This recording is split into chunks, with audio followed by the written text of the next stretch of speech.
journey? How did you get in contact with Glenn and with the story? Actually, it was I was scrolling on Facebook, as you do, and there was a post about this called 3 Minutes in Poland, and I found it a very intriguing title. So I clicked on it and I learned what it was about. And then you could view that little clip on the website of the Holocaust Museum in Washington. So I watched it. And then I immediately had the idea, these people that you see on it, it's so vivid, and especially because it's in color mostly, brings it so close to you that it felt too short somehow. I wanted to find a way to make it last longer, to keep these people in the present somehow, in some way. And then I got the opportunity to make a short movie for the Rotterdam Film Festival. And then I said, okay, this is what I want to do. And I said, okay. I contacted Glenn, and he said, okay, don't know this lady from Amsterdam, but let's give it a try. And then 5 years later, we have this. Wow. And when did you decide that it was going to be an essay film and a conversation, scripted probably, right? You wrote the script that then Helena Bonham Carter kind of like maintains with the people that you interview. When did you find the shape of the film? And when did you realize that you just wanted to keep with the 3 minutes of footage, that you didn't want to show any other? That was my idea immediately, that was the way to bring it to attention and to really also to make it a kind of effort in a kind of slow watching, to really pay attention to the people we see, to try to find out as much about them as possible, and just slow watching it to the maximum. And the script, or how did you devise the film as an essay film, that conversation that you create between the interviews and Helena Bonham Carter? Yeah, that happened as we were, it was not really scripted, it was more, we made it while editing, let's say. Then we build it up piece by piece, because after that we had that idea that we were only going to show this 3 minutes of footage for an hour. You also have to find a rhythm and ways to keep the attention, that it's not becoming repetitive. And at the same time, it allows you to really try to find everything you can find something out about. So that was using it as a kind of archaeological tool. That became the second thing we tried to do. Definitely feels archaeological. Is there questions from the audience? Yeah, go ahead. You can take your mask off for asking the question. Yeah. I'm wondering if in the future, people will see this and somebody will say, this is my grandfather. Have pictures and show this was the grandfather.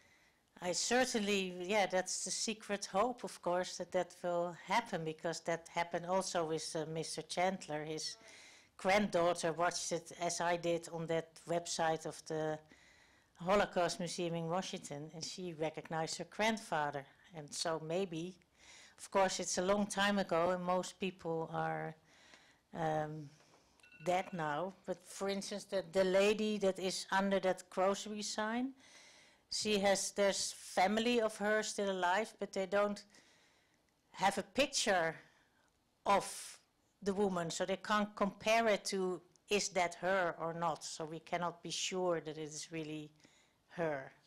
But yeah, I hope very much that this film, if it's shown widely, that some more people can be identified, yes.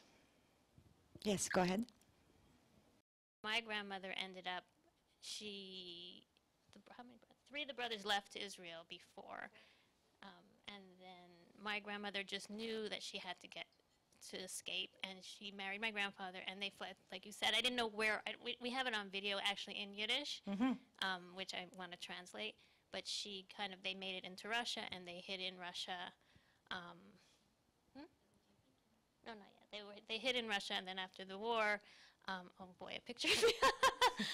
After the war, they had a child. They lost a child. And then when they went back, they knew there was no town. They were in a displaced persons camp in Germany, and my mother was born there.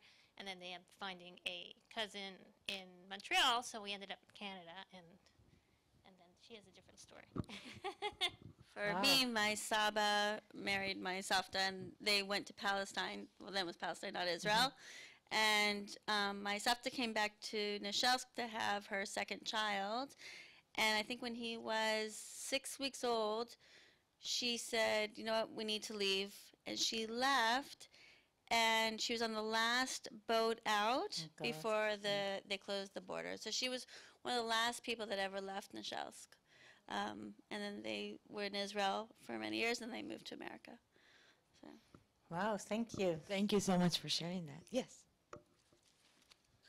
I want to thank you for this film. It's really incredible. There are so many tributaries that it leads to for thinking. And for me, one of the most touching moments was the pictures, the individual pictures as still pictures, because at the Holocaust Museum in New York and in Paris, they have the pictures of the children taken from the Klarsfeld book. And one of the things is that people engage with these faces in a kind of imaginary way, even if they don't have direct relation to the Holocaust. And this is an experience. I've taught a class called History and Memory, where my students were like mainly Chinese. They had never seen Jews. And they were also completely moved by the existence, like the human existence of people that were not the Holocaust, cliches of after the war. So what I want to say is this is a meditation.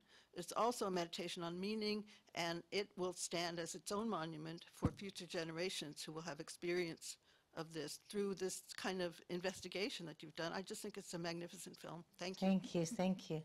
You really have the feeling you look them in the eye, and they look you in the eye, as if those 80 years that divide us are not really there. And you also have very much, when I watched it for the first time, the feeling they want to be seen.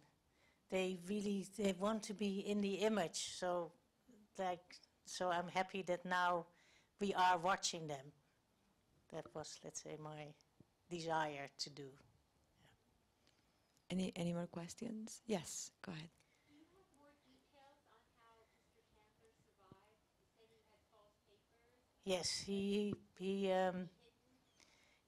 he got from a Polish woman, gave him the birth certificate of a dead Polish boy, and that way he had papers, and he worked as a kind of farmhand all over that area of Poland until the liberation.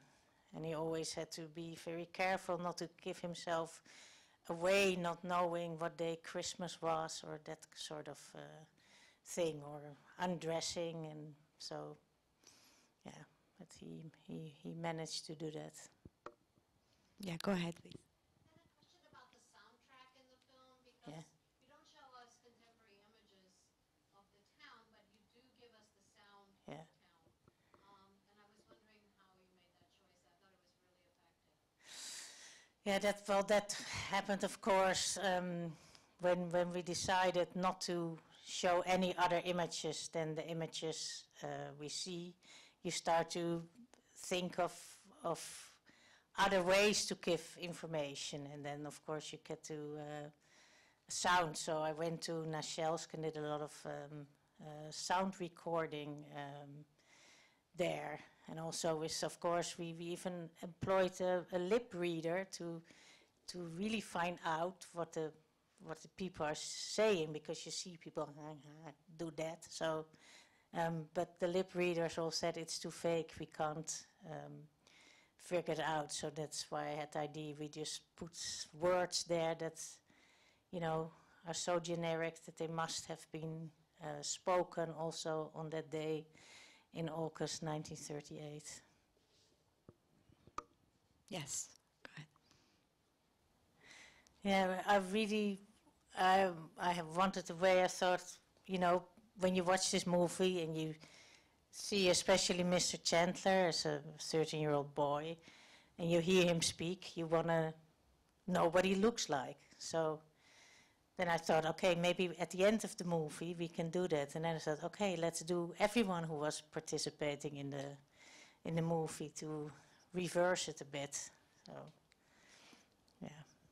I wanted to ask you about like that moment that you made that decision of making like the memorial with all the 100 faces. Well, how many faces there were at the end that you identified?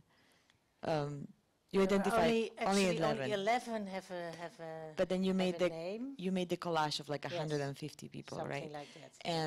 And that's really extraordinary, and it gives us a pause, and then you do something with the film that is more of like a cinematic memorial. Yes. And I just wanted to ask you a little bit about that. Like, how did that? Like, did you know that you were always going to do that, or Yes, it reminded me of some of like Christopher Boltanski installations, actually. Yes. So there's something really strong about it.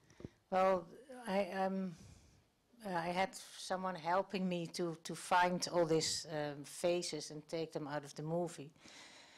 And the first time he came, and there were only very few faces, and I said, where is everyone? And he said, well, the other faces are all vague. You can't really see them well. I said, I don't care about that. I want every face that is in any way recognizable as a face. I want in that sequence, because that also shows you how fragile everything is, and that you maybe only have such a vague, for instance, the woman with the headscarf is just a kind of blur, but still we have some kind of image of her, and that was for me very important to extract as much meaning out of it as possible in any which way I could think of.